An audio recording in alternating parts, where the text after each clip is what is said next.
We've been involved in the revitalization efforts that are taking place in Detroit through a program that we launched in August called Challenge Detroit, which is focused on creating a new model for urban revitalization efforts here in the city.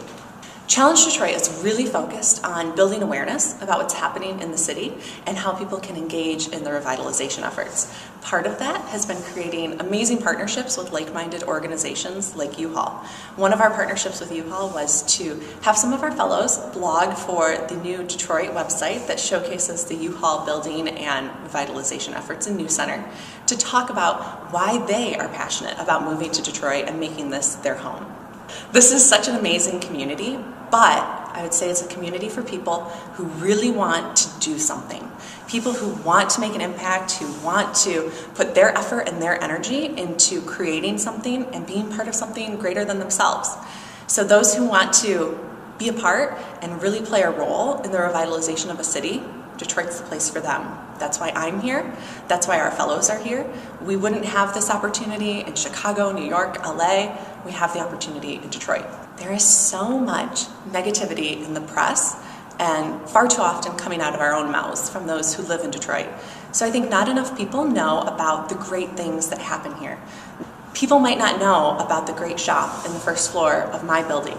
People might not know about all of the wonderful restaurants, the retail experiences, the cultural amenities.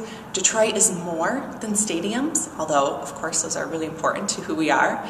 But Detroit is really more about the opportunity that exists here.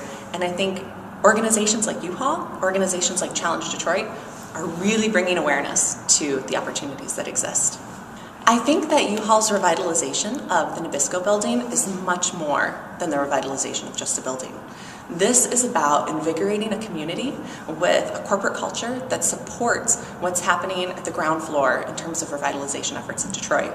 This is supporting the people that are in Detroit. This is supporting hopefully the lots of new residents that are moving to Detroit. And this is really an effort that shows what we can do with our existing infrastructure and really make it new again and make it vibrant. Again, media often says that people are leaving Detroit and leaving Michigan en masse, but I beg to differ. As a fairly new resident to the city and the partner of 30 other individuals who are new residents to the city, we need U-Haul's services. We need a place that we can store our belongings, and we need those moving services. And even if we're from the city originally, people are finding new homes, whether they're from Lafayette Park and they're buying a house in the Livernois corridor, or they're moving up to a new apartment in the city. There are so many opportunities, and I personally know because I used U-Haul when I moved downtown. This is the inaugural year for Challenge Detroit, and with that, we had no idea what to expect. But we received over 900 applications for the program, which goes to show that lots and lots of people are interested in making Detroit their home, whether it be a place that they live or do business or just play and enjoy the city. Our intent after this program is done is that our fellows will stay in the city. We want them to, during the course of this year, build awareness and experience all the wonderful amenities that Detroit has to offer, but we want them to educate their friends, their family, their community about what's happening in Detroit, and we want them to stay involved in the city long after their year-long fellowship is done. We don't know how many will stay, but we hope that the majority do and that they continue to make a difference in the community.